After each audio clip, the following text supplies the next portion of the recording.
जी हाँ, इसी साल आ रही है नई टोयोटा फॉर्च्यूनर, लेकिन वो आपको अभी थोड़ा सा इंतजार कराएगी। मिलेगी आपको इसी साल, लेकिन थोड़ा सा आपको इंतजार करना पड़ेगा। क्या कुछ उसके अंदर नया ऐड हुआ है, क्या कुछ है और कैसी दिखेगी, सब कुछ मैं आपको बताऊंगा इस वीडियो में। लेकिन एक चीज के बारे में सबसे पहले भाई, इन्वॉल्व के नए कार परफ्यूम, ये आपको इंतजार बिल्कुल नहीं कराते। जैसे भाई आपको लगता है कि यार अब एक नई फ्रेग्रेंस आ जानी चाहिए, इन्वॉल्व को इसके अंदर कुछ और चेंज लेके आना चाहिए, तो इन्वॉल्व भाई टाइम टू टाइम भाई आपने कार परफ्यूम्स को अपडेट करता रहता है। और अब लेके आया है नई क्रिस्टल रेन बोतल, देख रहे हो, बिल्कुल नेचर के नजदीक। हाँ, ये फ्रेग्रेंस उन लोगों के लिए है जिनको चाहिए इंस्टेंट ताजगी। जी हाँ, एकदम से भाई खुशबू और ताजगी दोनों ही चाहिए ना, उनके लिए। और ये देखो, इन्होंने नया स्प्रे कार्ड भी बनाया भाई, ये भी बिल्कुल ग्रीन नेचर के नजदीक। तो स्प्रे कार्ड को मैं यहाँ हैंग कर देता हूँ, ठीक है। और अब करते हैं भाई इसके ऊपर दो स्प्रे। वाह, बोतल बड़ी प्यारी बनाई है भाई। एक, दो, दो स्प्रे बहुत होते हैं भाई, ये दो में ये ना अपना कमाल कर देता है। दिखने में भले ही छोटी है भाई, लेकिन 2 से 3 महीने तक आराम से चलती है। और क्या बात है, दो स्प्रे नहीं कमाल कर दिया भाई, दो से ज्यादा की जरूरत नहीं, लेकिन आपको और ज्यादा चाहिए, आप थोड़ा स्ट्रॉन्ग पसंद करते हैं, तो आप दो स्प्रे एक्स्ट्रा कर सकते हो। फ्रेग्रेंस बहुत ही ज्यादा प्यारी है भाई, तो देर किस बात की, अब आपको बताते हैं नई टोयोटा फॉर्च्यूनर के बारे में। और आप जाके इनकी वेबसाइट को चेकआउट करो, लिंक और कूपन कोड दोनों में मैंने डिस्क्रिप्शन बॉक्स में दे रखे हैं, और स्क्रीन पे देखे क्यूआर कोड से भी डायरेक्ट वेबसाइट पे आप जा सकते हो। बात करते हैं फॉर्च्यूनर 2026 के बारे में कि आपको कब मिलेगी भाई, और क्या कुछ होगा गाड़ी के अंदर, कैसी लुक्स होंगी, कैसा इंटीरियर होगा, कौन से इंजन पावर ट्रेन्स आपको उसके अंदर मिलने वाली है। जैसा कि आपने देखा होगा कि नवंबर 2025 में टोयोटा ने ग्लोबली भाई अपनी नई हाइलक्स को शोकेस किया था, और हमारे यहाँ ये एक्सपेक्टेशन लगाई जाने लगी कि भाई अपने तो इंडिया में भी आएगी, लेकिन अभी इंडिया में नहीं आएगी। जैसे इंडिया में हाइलक्स बाद में आई थी फॉर्च्यूनर के, टोयोटा ग्लोबली मार्केट को अलग नजर से देखता है भाई, और इंडिया को एक अलग नजरिए से रखता है। तो इंडिया के अंदर पहले फॉर्च्यूनर आई थी और हाइलक्स बाद में आई थी, लेकिन ग्लोबली हाइलक्स पहले है। काफी लोगों को ये बात पता नहीं होगी कि जो फॉर्च्यूनर है वो टोयोटा हाइलक्स के प्लेटफॉर्म पे ही है, लेकिन बहुत से लोग ये सोचते हैं कि हाइलक्स को भाई फॉर्च्यूनर के प्लेटफॉर्म पे बनाया गया। जी नहीं, जो हाइलक्स का प्लेटफॉर्म है वही फॉर्च्यूनर का प्लेटफॉर्म है, और सेम ऐसा ही अब नई जनरेशन में भी रहने वाला है। जैसी नई हाइलक्स आई है वैसी ही आपको नई वाली फॉर्च्यूनर मिलेगी, और वो हाइलक्स से पहले आपको इंडिया के अंदर मिलेगी। अभी थाईलैंड के अंदर उसको टेस्ट किया जा रहा है, कहीं कैमोफ्लेज में आपको दिख रही है, स्पाई शॉट्स वगैरह आए हैं, और गाड़ी भाई देखने में नो डाउट, मतलब हाइलक्स की हिसाब से मुझे उसकी फ्रंट लुक इतनी समझ में नहीं आई, लेकिन एज ए अगर मैं उसको फॉर्च्यूनर देखता हूं तो जो उसकी फ्रंट लुक है वो बहुत ही ज्यादा बोल्ड, और जो नया डिजाइन लैंग्वेज है टोयोटा का वो आपको देखने को मिलेगा। छोटी स्लीक ग्रिल, छोटे हेडलाइट्स आपको उसके अंदर देखने को मिलेगा, बड़ा सा चंकी बम्पर आपको देखने को मिलेगा। रियर का जो लुक है वो भी भाई बहुत ज्यादा बोल्ड और स्क्वेरिश रखा गया है। बाकी साइड की लुक जैसी नई वाली हाइलक्स की है, मतलब जो अभी वाली हाइलक्स की चल रही है, साइड के दरवाजे और वो सब ओआरवीएम वगैरह वो सब एज इट इज सेम रहने वाले। टोयोटा इतनी जल्दी भी नहीं बदलता भाई, बदलता है लेकिन इतनी जल्दी नहीं बदलता। अब ये बात तो हो गई फ्रंट लुक की, अब बात आती है इंटीरियर पे। इंटीरियर भी आपको लगभग एलसी से इंस्पायर्ड मिलेगा जो नई वाली हाइलक्स में है। अब तक आपने ये देखा है कि जो फॉर्च्यूनर और हाइलक्स है उन दोनों का इंटीरियर थोड़ा सा अलग रहता है। जैसे हाइलक्स का इंटीरियर ऐसे सीधे उस फॉर्म में रहता है, तो जो फॉर्च्यूनर है उसका थोड़ा वाटरफॉल डिजाइन में रहता है। इतना वाटरफॉल भी नहीं होता, वो सीधा ही होता है भाई, बिल्कुल ठीक है, और कुछ ऐसा नहीं होता। लेकिन अब की बार जो ये इंटीरियर्स है ये दोनों ही गाड़ियां अपना भाई शेयर करेंगी आपस में अंदर। थोड़ा बहुत लिटिल बिट तो चेंज करेंगी इसके अंदर, लेकिन इतना ड्रास्टिक चेंज नहीं होगा कि बिल्कुल ही जैसे अब अलग दिखता है तो वैसा नहीं होगा। और फीचर्स अब मिलेंगे भाई आपको, लेकिन सनरूफ की एक्सपेक्टेशन बिल्कुल मत करना। सनरूफ अभी इस मॉडल में भाई नहीं देगा, वो आपको मिलेगा जब जनरेशन चेंज होगी। बिल्कुल जो नेक्स्ट जनरेशन आएगी इसकी, जिसके अंदर आपको 2.5 लीटर का पेट्रोल हाइब्रिड इंजन मिलेगा। अभी इंजन पे भी आऊंगा मैं। सीटिंग वगैरह सब सेम रहेगी, जो अभी आपको मिलती है वही 7 सीटर कॉन्फ़िगरेशन के अंदर आपको मिलेगी। एक चीज, स्टेयरिंग। स्टेयरिंग अब आपको इलेक्ट्रॉनिकली मिलेगा भाई। बहुत लोग परेशान हो जाते हैं फॉर्च्यूनर के हार्ड स्टेयरिंग से कि भाई स्टेयरिंग तो कर दो, तो स्टीयरिंग अब आपको इलेक्ट्रॉनिकली मिलेगा। सेंटर कंसोल में बड़ी सी 12.3 इंच की आपको उसके अंदर स्क्रीन मिलेगी। इंस्ट्रूमेंट क्लस्टर भी आपको चेंज, मतलब पूरा कंप्लीट जो लेआउट होगा वो आपको चेंज मिलेगा। अभी जो नई हाइलक्स आई है उससे आप अंदाजा लगा सकते हो कि कैसा उसका इंटीरियर रहने वाला है। नई फॉर्च्यूनर में भाई आपको कार कनेक्टेड फीचर्स देखने को मिलेंगे, एडास भी आपको उसके अंदर देखने को मिलेगा। तो भाई जो अब तक कहते थे कि यार बेसिक फीचर्स नहीं आते फॉर्च्यूनर के अंदर, मतलब अभी तक देखो सही बताऊं ना तो जो रिक्वायरमेंट के होता है ना, जितना हम यूज कर पाते हैं वो फीचर्स भाई अपने को फॉर्च्यूनर के अंदर मिलते हैं। हाँ, जो अभी इन्होंने नियो ड्राइव ऐड किया उसके अंदर जो वेंटिलेटेड सीट्स इन्होंने हटाई और जो स्विचेस वगैरह नोब का इन्होंने आदान प्रदान जो किया 12 वोल्ट आगे से हटाया वो गलत किया। लेकिन जो ये नया फेसलिफ्ट आ रहा है इसके अंदर आपको वो सारी चीजें दोबारा देखने को मिलेंगी। तो उसके अंदर आपको भाई बेहतर टेक फीचर्स मिलेंगे, ज्यादा फीचर्स भी मिलेंगे और एडास जिसकी जरूरत मुझे तो नहीं लगती अभी इंडिया के अंदर भाई, तो वो भी आपको मिलेगा भाई, क्योंकि इंडिया के बाहर अब दे रहे हैं तो वो इंडिया में भी अब देंगे। अब आते हैं भाई इंजन के ऊपर के इंजन ऑप्शंस क्या मिलने वाले हैं। क्या हमको अभी से इसके अंदर हाइब्रिड इंजन देखने को मिलेगा? जी नहीं, अभी टोयोटा इसके अंदर आपको हाइब्रिड इंजन नहीं देगा। माइल्ड हाइब्रिड टेक्नोलॉजी जो अभी नियो ड्राइव है वो आपको जरूर देखने को मिलेगी। लेकिन ग्लोबली आपने देखा होगा कि हाइलक्स को इन्होंने 2.8 लीटर 2.7 लीटर बोन ईवी में भाई इन्होंने लॉन्च किया हाइलक्स को। तो आने वाले टाइम में भाई आपको फॉर्च्यूनर भी इन्हीं अवतार में देखने को मिलेगी ग्लोबली, इंडिया में नहीं। इंडिया के अंदर सेम आपको ये डीजल इंजन देंगी जो 2.8 लीटर का है, उसको थोड़ा बहुत ट्यून कर सकते हैं ये करना चाहें तो, लेकिन मुझे नहीं लगता कि करेंगे उसके अंदर कोई बदलाव, क्योंकि सफिशिएंट है भाई वो इंजन, क्योंकि गाड़ी का वजन कुछ ज़्यादा बढ़ाने वाले हैं नहीं, एरोडायनेमिक्स ऐसे ही रहेंगे। उसके अलावा आपको पेट्रोल इंजन भी भाई मिलेगा। वो मे भी हो सकता है कि पेट्रोल के अंदर इस बार ये मैनुअल ना दे, डीजल के अंदर मैनुअल जरूर देंगे आपको, ये पेट्रोल के अंदर शायद ये आपको ना दे, खाली ऑटोमेटिक का ही ऑप्शन आपको मिले, क्योंकि पेट्रोल मैनुअल की जो सेल है वो बहुत कम है। फ्लीट वाले ही भाई मोस्टली ज़्यादा लेते हैं पेट्रोल मैनुअल को, क्योंकि उनको खुद तो चलानी होती नहीं, ड्राइवर ने चलानी है, तो इसलिए वो पेट्रोल मैनुअल लेते हैं कि भाई अपना ड्राइवर अपना मैनुअल में चलाता रहेगा। जो बंदा पर्सनली फॉर्च्यूनर पेट्रोल लेता है भाई वो उसको ऑटोमेटिक में लेता है। मैं बहुत से जानकार है जिन्होंने पेट्रोल फॉर्च्यूनर ले रखी है और सब ने ऑटोमेटिक में ही ले रखी है। लेकिन आप पेट्रोल वाली तभी लेना भाई जब आपकी रनिंग बहुत कम हो, बहुत नहीं बहुत ज्यादा कम हो, ठीक है। एवरेज नहीं देती भाई वो गाड़ी, फील आपको पूरी दे देगी फॉर्च्यूनर वाली। और एक उसके अंदर आपको 4x4 का ऑप्शन नहीं मिलता पेट्रोल के अंदर। तो इंजन पावर ट्रेन्स मैंने आपको बता दिए, ये इंडिया में रहने वाले हैं, आने वाले समय में हो सकता है, ठीक है, ये तो कंफर्म है कि ये चीज मिलेगी, लेकिन हो सकता है कि वो इसके अंदर एड ऑन करें। लेकिन जो कंप्लीट जनरेशन चेंज आएगी उसके अंदर जरूर आपको पेट्रोल हाइब्रिड देखने को मिलेगा। मे भी शायद टोयोटा जब तक डीजल को टाटा बाय बाय थोड़ा सा कर दे पैसेंजर व्हीकल्स में, लेकिन भाई मुझे नहीं लगता कि अभी करेगा, और ना ही करना चाहिए एकदम से भाई ऐसे। ठीक है, समय बदल रहा है, दौर बदल रहा है, लेकिन इतना भी नहीं बदलना भाई कि तुम डीजल इंजन बंद कर दो। और हो सकता है फ्यूचर में FCEV फ्यूल सेल ईवी, मतलब जो हाइड्रोजन पे चलने वाली गाड़ी है, हाइड्रोजन वाला जो इंजन है वो टोयोटा भाई ला सकता है। अब फाइनल आपको बताता हूं कि ये गाड़ी आपको देखने को कब मिलेगी। इस साल के मिड के अंदर भाई इसका जो लॉन्च है वो ग्लोबली हो जाएगा, और हमारे इंडिया में उस टाइम नहीं आएगी। इंडिया में आएगी भाई ये नवंबर दिसंबर 2026 के अंदर। आप एक चीज देखना, 7 नवंबर 2016 को इसका जो ये शेप आई थी, जो अभी हमारी टाइप 3 चल रही है, ये वाली जनरेशन आई थी फॉर्च्यूनर की।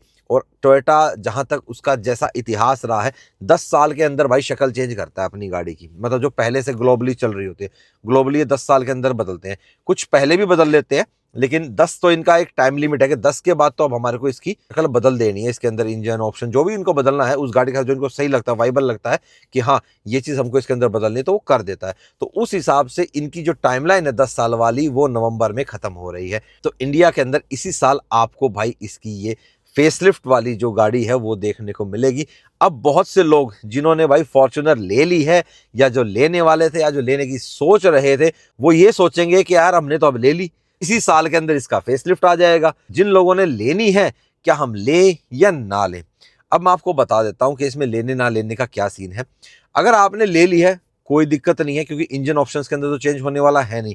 हाँ, फीचर्स आपको थोड़े से उसके अंदर आपको देखने को मिलेंगे, लेकिन अगर आपको अभी वाली की लुक पसंद है, जो कि मुझे भी पसंद है, और मुझे टाइप 2 की ज्यादा लुक पसंद आती है, इस वाली की इतनी नहीं थी, टाइप 2 मुझे बहुत ज्यादा पसंद थी, फिर ये आ गई तो ये भी अच्छी लग रही है और वो भी अच्छी लग रही है। सेम ऐसे ही होगा, जो नई वाली लुक आएगी ये भी अच्छी रहेगी और जो अभी चल रही है वो भी। लेकिन आप चाहते हैं कि यार मैं तो चेंज करूंगा। अब आपने बहुत सी फॉर्च्यूनर्स को देखा होगा टाइप 2 से टाइप 3 में चेंज होते हुए, टाइप 3 के अंदर ही भाई अपना जो फ्रंट फेशिया है वो सिग्मा 4 वाला होते हुए लेजेंडर में कन्वर्ट होते हुए, तो इसकी भी किट आपको मिल जाएगी। जैसे हाइलक्स की ऑलरेडी किट आ चुकी है ना भाई, अभी थोड़ी सी कॉस्टली है, 2-2.5 लाख रुपए की है, लेकिन जब समय बीतेगा, जैसे किट सस्ती हो जाती है, जैसे आज लेजेंडर की किट भाई 70-80 हज़ार है, उससे कम में भी आपको मिल जाती है, तो सेम ऐसे ही भाई आप अपनी किट लेके अपनी गाड़ी की बाहर की लुक्स को चेंज कर सकते हो। ये एक ऑप्शन हो गया।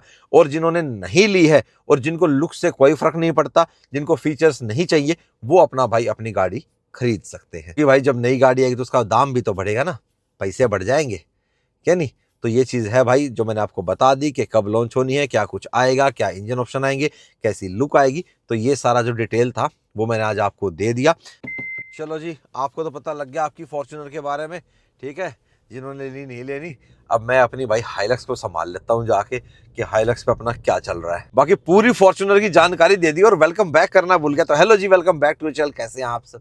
उम्मीद करता हूँ आप सब बहुत अच्छे होंगे और फुल में से अपनी लाइफ को एंजॉय कर रहे होंगे। आज मैंने स्लोली बोला, मैंने स्पीड से नहीं बोला। उसके भाई अपनी हाइलक्स पे और इसका काम को विक्रम भाई अभी कुछ हुआ नहीं है भाई। एक्चुअली क्या है कि पहले जो इसका पेंट वर्क है ना, और जिन पार्ट्स पे अपने को पेंट करना है पहले हमें वो कंप्लीट करना है। उसके बाद इस पे तो 2 दिन का काम है।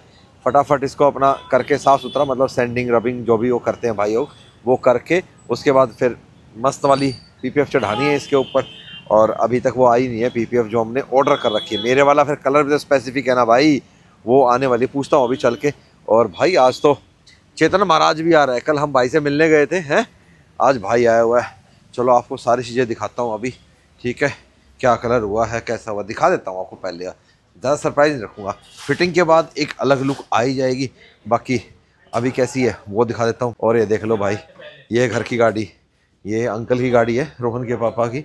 और इसके ऊपर अब पीपीएफ चढ़ रही है कितने महीनों के बाद, मेरे ख्याल से साल ही होने वाला होगा इसको।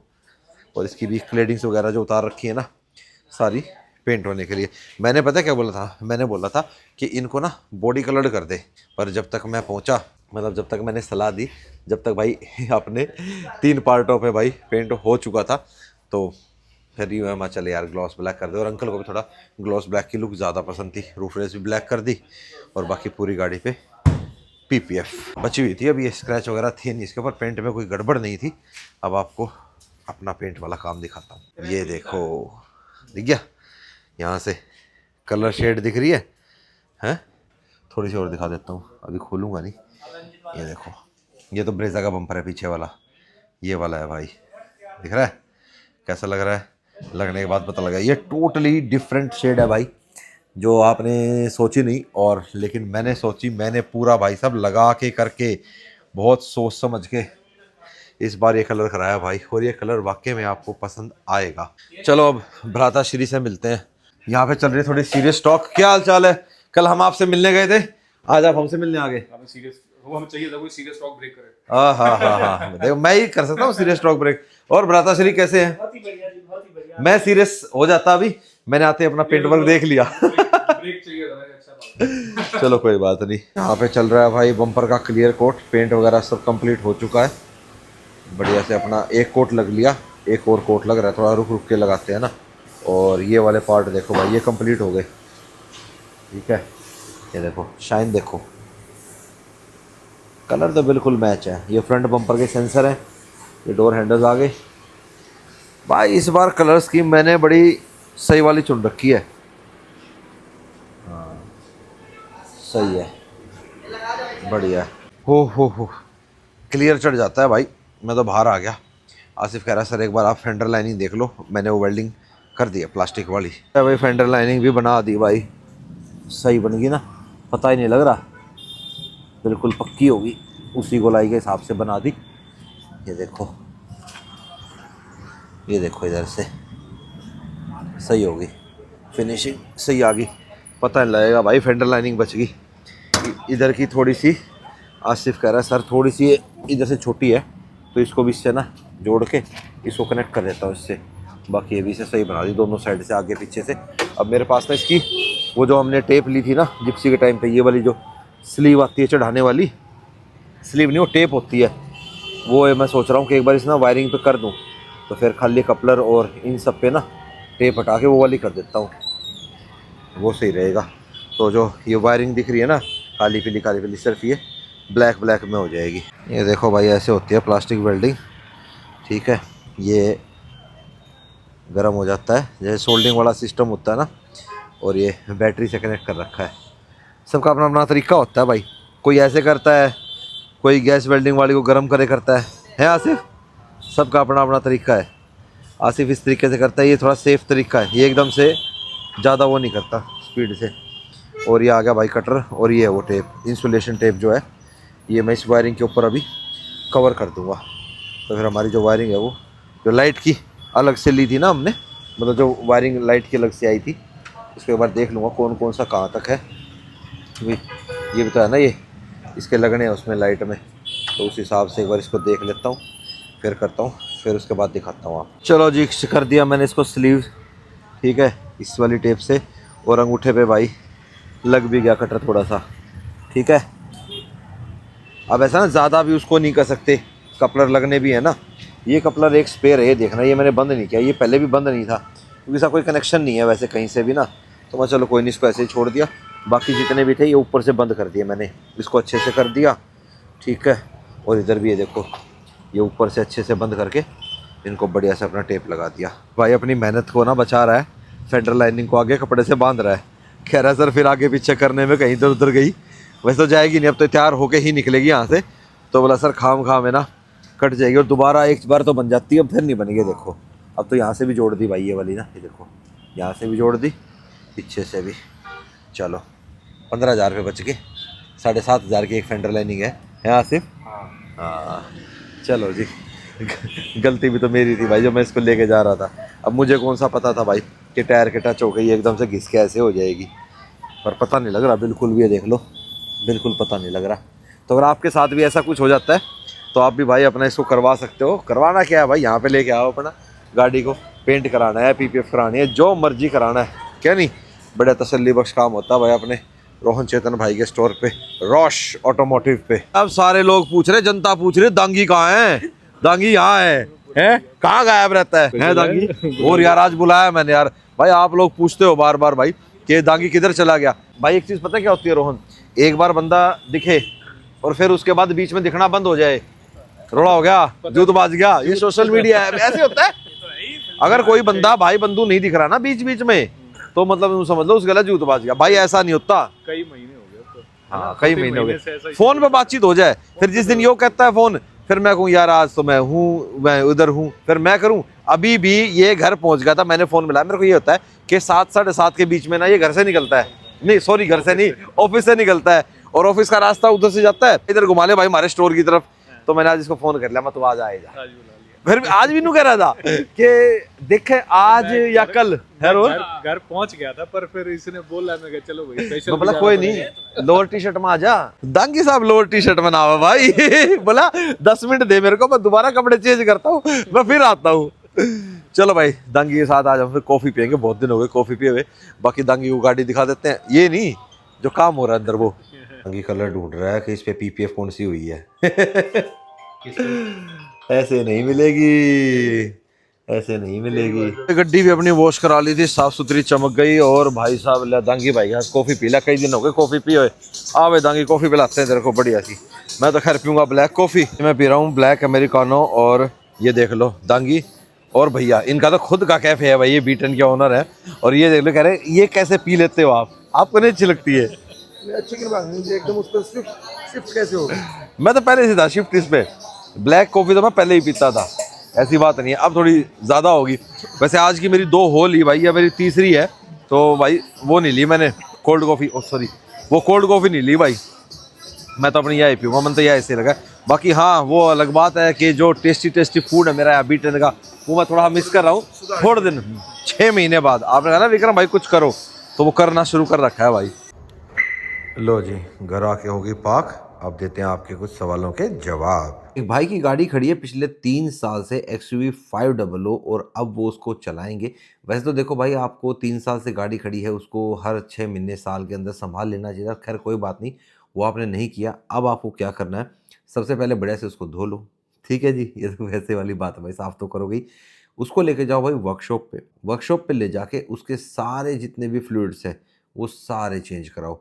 इंजन ऑयल आप चेंज कराओ, ऑयल फिल्टर उसका चेंज करो, एयर फिल्टर आप उसका चेंज करो, इवन आपको कूलेंट भी उसका चेंज करना चाहिए, एसी की गैस वगैरह सब कुछ, मतलब सारी पाइपलाइन वगैरह सब क्लियर है। मतलब यूँ लगा लो आपको मेजर की भी मेजर सर्विस उस गाड़ी की करवानी है। उसके अलावा टायर्स को एक बार चेक कर लो, टायर्स में क्रैक्स वगैरह है नहीं। ब्रेक्स को चेक करो, ब्रेक पैड्स को आप चेक करो, वो क्रैक तो नहीं ले गए हैं खड़े खड़े। दरवाजों की रबड़ वगैरह आप चेक कर लो, कहीं चूहों वगैरह ने तो नहीं काट दी है, कोई तार वगैरह तो नहीं काट दी है। तो ये सारी चीज़ें आपको चेक करनी है। वैसे इलेक्ट्रिकल में कोई दिक्कत नहीं आता ज़्यादा टाइम खड़े रहने से। मेनली तो जो गाड़ी के जितने भी लिक्विड होते हैं उनको चेंज करना होता है, और बाकी जो आपका जो फ़िल्टर वगैरह है वो आपको सारे चेंज करवाने हैं। उसके बाद आप अपनी गाड़ी को मस्त दौड़ाइए, कोई दिक्कत नहीं है। इतने दिनों से गाड़ी खड़ी रही है तो एक बार डीजल टैंक भी आप साफ़ करवा लेंगे तो ज़्यादा बेहतर रहेगा। प्रीतम भाई का 10.5 लाख का बजट है। उन्होंने 4 गाड़ियाँ शॉर्टलिस्ट की हैं। पहली महिंद्रा की 3XO, दूसरी ब्रेजा, तीसरी है फ्रॉन्क्स टर्बो और चौथी है वेन्यू टर्बो। देखो जी, अगर आपको लेनी है डीजल में, फिर तो मैं आपको सजेस्ट करूंगा कि आप 3XO की तरफ जाइए। रेवेक्स जो है वो बढ़िया गाड़ी रहेगी आपके लिए। और अगर आपको जाना है पेट्रोल में, तो पेट्रोल में फिर आप जाइए फ्रॉन्क्स की तरफ। एंड फिर आपको थर्ड ऑप्शन दे देता हूँ ब्रेजा, एंड फोर्थ ऑप्शन दे देता हूँ आपको वेन्यू। ऑल्टो 800 के अंदर भाई 13 इंच के व्हील डालने हैं, कौन सा टायर साइज बेस्ट रहेगा? भाई ने 1-2 बार पहले भी पूछा था, सॉरी भाई मैं जवाब तब नहीं दे पाया। उसके अंदर जो टायर साइज आता है वो 145, 80, 13 आता है। लेकिन आप चाहें तो 155, 65, 13 उसके अंदर डाल सकते हैं। 165, 70, 13 भी उसके अंदर आ जाएगा। इससे ऊपर अगर आप डालोगे, 165 डालोगे, 175 डालोगे, आने का तो आ जाएगा। थोड़ा सा गुटका लगा के उठाना पड़ता है, कई बार टच करता है बड़ा साइज। कंपनी का रिम और अलॉय रहेगा तब तो आपका 165 भी आ जाएगा, कोई दिक्कत नहीं आएगी। पर मैं आपको सजेस्ट करूँगा कि आप 155 तक ही रखें। उससे आपकी गाड़ी की माइलेज, पिकअप, किसी भी चीज़ पे ज़्यादा फर्क नहीं पड़ेगा। भाई मैंने वीडियो डाली थी अभी कुछ टाइम पहले कि विक्टोरिस का ये हाल, 2.5 लाख तक का डिस्काउंट। और कुछ लोग क्या करते हैं, सिर्फ टाइटल थंबनेल देख के कमेंट करके चले जाते हैं। भाई वीडियो को देखा करो, उसके अंदर क्या बताया गया है। उसमें विक्टोरियस की कोई कमी नहीं बताई, सिर्फ ये सवाल किया गया है कि ऐसा क्या हो गया कि भाई उस पर मारुति इतना डिस्काउंट देने पे तुली है। इसी करके भाई एक भाई के मन में शंका उठी हुई थी, उन्होंने कमेंट किया, विक्रम भाई ये वीडियो देखने के बाद मेरे मन में थोड़ा सा कन्फ्यूजन है कि मेरे को विक्टोरियस लेनी चाहिए या नहीं लेनी चाहिए। मैंने 5,000 की बुकिंग अमाउंट दे रखी है। तो भाई कोई दिक्कत नहीं है। और भाई LXI और VXI सबसे ज़्यादा बिक रहा है विक्टोरियस का, और CNG ऑप्शन में तो बहुत बेस्ट है। उसके अंदर आपको भाई अंडर बॉडी सिलेंडर मिलता है, तो उससे आपका बूट स्पेस कॉम्प्रोमाइज़ नहीं होता। एक चीज़ का है कि हाँ, स्टेपनी ने आपको नहीं मिलती, और बस जब कभी टायर फटे या ऐसी सिचुएशन आएगी, उस सिचुएशन के लिए है। तो एक स्पेस सेवर व्हील आप चाहें तो वैसे गाड़ी के अंदर डाल सकते हैं। बाकी गाड़ी में कोई दिक्कत नहीं है भाई, गाड़ी बढ़िया है, आप ले सकते हैं। कुछ लोग नॉलेज लेने के बाद भी, मतलब जो उस कमेंट का जवाब देने आते हैं ना, अगले बंदे को और कंफ्यूज करके जाते हैं। वैसे कंफ्यूज मत करो, सही जवाब आपके पास है तो दे दो, ना तो रहने दो भाई। मुझे दिख जाएगा तो मैं अपने आप रिप्लाई कर दूंगा। ठीक है भ्राताश्री, चलो जी, मिलेंगे अब आपसे नेक्स्ट वीडियो में। Till the bye, take care and live the life to fullest. कल बाकी का जो पेंटिंग वर्क है वो अपनी हाइलेक्स का कंप्लीट हो जाएगा। और इन्वॉल्व की वेबसाइट को चेक करना ना भूलें। क्रिस्टल रेन 1 नंबर परफ्यूम फटाफट ताजगी लेके आएगा गाड़ी के अंदर।